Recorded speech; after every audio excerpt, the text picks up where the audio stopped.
얼굴 지방 흡입은 피부와 근육 사이에 있는 지방층의 굴곡을 느끼면서 캐뉼라를 조절해야 하기 때문에 시간과 노력이 많이 들어갑니다.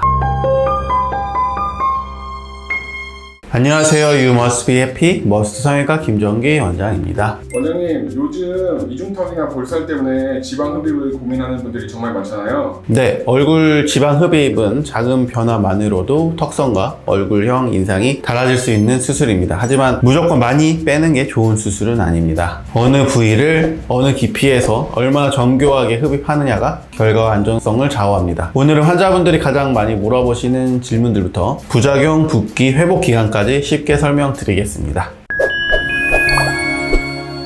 주로 어떤 부위에 얼굴 지방 흡입을 받나요? 얼굴 지방 흡입에서 가장 많이 하는 부위는 역시 이중턱입니다. 그 다음으로는 볼살을 많이 고민하시고요. 광대 아래쪽 지방이나 팔자주름 옆에 볼록한 팔자 지방도 가능합니다. 핸드메이드 대 최신 장비를 통해 지방 흡입 중 어떤 것을 추천하시나요? 우선 두 방법 모두 투메센트 용액을 주입하고 지방을 흡입한다는 개념 같다고 보시면 됩니다. 초음파, 고주파 레이저처럼 지방을 녹이는 장비도 있고 이런 장비를 이용해도 좋은 효과를 볼 수 있습니다. 다만 녹이는 장비는 관이 지나간 부위만 정확히 제거되는 것이 아니라 주변 부위까지 영향을 줄 수 있습니다. 그래서 원하는 만큼만 정교하게 제거하는 데에는 한계가 있을 수 있습니다. 핸드메이드 방식은 주사기만을 이용해서 의사의 손으로 주사기에 음압을 걸어서 가는 흡입관, 캐뉼라를 이용하여 수술하는 가장 기본적인 방법입니다. 기계 진동에 의존하지 않고 의사가 손과 팔의 감각으로 지방층을 직접 느끼며 정교하게 흡입하는 것이 큰 장점입니다. 단점은 유일하게 하나 있는데요. 의사의 손이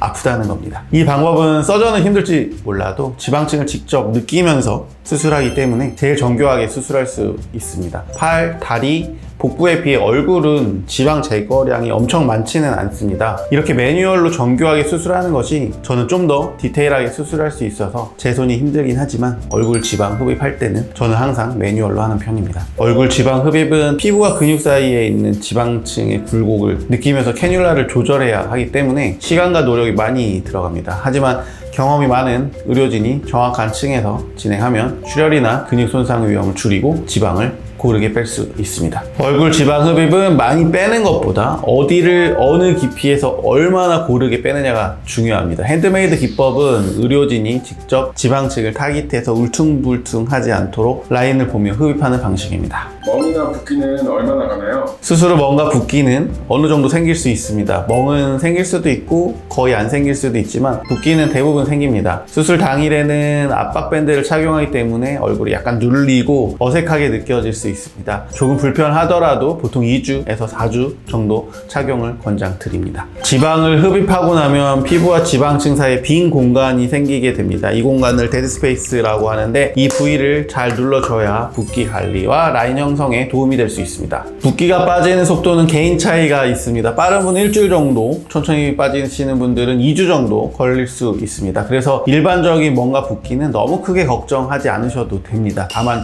주의해야 할 것은 혈종으로 인한 붓기입니다. 속에서 큰 혈관이 터지면 심하게 붓고 아프며 피멍이 크게 들 수 있습니다. 이런 상황을 줄이기 위해서는 정확한 층에서 섬세하게 수술하는 것이 매우 중요합니다. 얼굴 지방 흡입 후 피부 처짐이 일어나기도 하나요? 네, 경우에 따라 피부 처짐이 생길 수 있습니다. 고무풍선에 바람을 넣었다가 바람이 빠지면 쭈글쭈글해지는 것처럼요. 지방을 너무 많이 제거하거나 피부 탄력이 좋지 않은 경우에는 처짐이 더 잘 보일 수 있습니다. 그래서 상담할 때 피부 탄력과 지방량을 같이 확인하는 것이 매우 중요합니다. 만약 피부 처짐이 어느 정도 예상된다면 얼굴 지방 흡입과 함께 실리프팅을 병행하는 방법도 있습니다. 중요한 것은 무조건 많이 빼는 것이 아니라 처짐까지 고려해서 적정한 양을 제거하는 것입니다. 얼굴 지방 흡입 후 운동은 언제쯤 가능할까요? 수술 후 걷기처럼 가벼운 운동은 괜찮습니다. 오히려 가벼운 유산소 운동은 회복에 도움이 될 수 있습니다. 다만 수술 후 감각이 둔해지는 시기가 올 수 있습니다. 2주에서 3주 정도는 수술 부위 감각이 평소와 좀 다를 수 있는데요. 이 기간에는 너무 강한 운동을 조금 자제하시는 것이 좋습니다. 또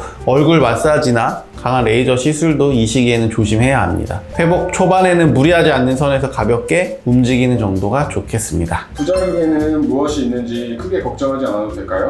얼굴 지방 흡입 부작용 중 비교적 흔하게 걱정하는 것이 유착과 폐임입니다. 지방이 고르게 빠지지 않으면 군데군데 패여 보이거나 경계가 생길 수 있습니다. 특히 볼 지방 흡입에서는 어떤 부위는 빠지고 어떤 부위는 남아있으면 라인이 어색해질 수 있습니다. 드물게는 입 주변 신경 기능이 일시적으로 다쳐서 입술 움직임이 둔해지는 경우도 생길 수 있습니다. 보통은 일시적인 경우가 많지만 수술할 때 신경 위치를 고려해 정교하게 접근해야 합니다. 부작용이 생기는 큰 원인은 대부분 과한 흡입입니다. 얼굴 지방 흡입에서 가장 중요한 것은 흡입하는 깊이입니다. 피부 바로 아래에는 표층 지방층이 있고 그보다 깊은 곳에 심층 지방이 있습니다. 피부 바로 밑 지방을 무리하게 제거하면 진피층 아래가 손상될 수 있습니다. 그렇게 되면 유착 위험이 높아지고 피부가 패여 보일 수 있습니다. 그래서 지방을 싹 다 빼는 것이 아니라 불필요한 깊은 지방을 정확히 빼는 것이 중요합니다. 환자분들은 가끔 최대한 많이 빼주세요 라고 말씀하시기도 합니다. 하지만 얼굴은 많이 빼는 것보다 남겨야 할 지방은 남기고 빼야 할 지방만 빼는 것이 훨씬 중요합니다. 전체 라인을 고려해서 매끈하게 흡입해야 하죠.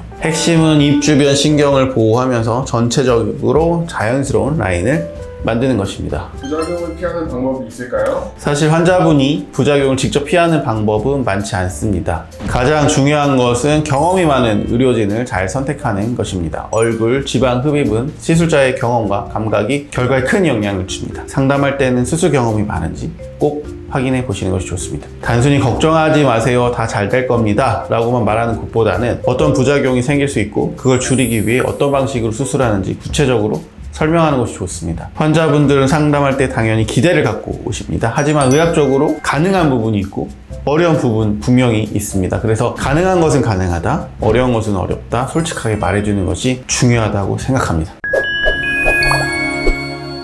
얼굴 지방 흡입은 단순히 지방을 많이 빼는 수술이 아니라 얼굴 라인과 피부 탄력, 지방층 깊이까지 고려해야 합니다. 그래서 본인에게 맞는 부위와 적절한 흡입량을 정확히 판단하는 것이 가장 중요합니다. 수술 전에는 효과뿐만 아니라 부작용과 회복 과정까지 충분히 상담 받아보시길 권해드립니다. 이상으로 You Must Be Happy 머스트 성형외과 김정기 원장이었습니다. 좋아요, 댓글, 구독은 영상 제작에 큰 도움이 됩니다. 감사합니다.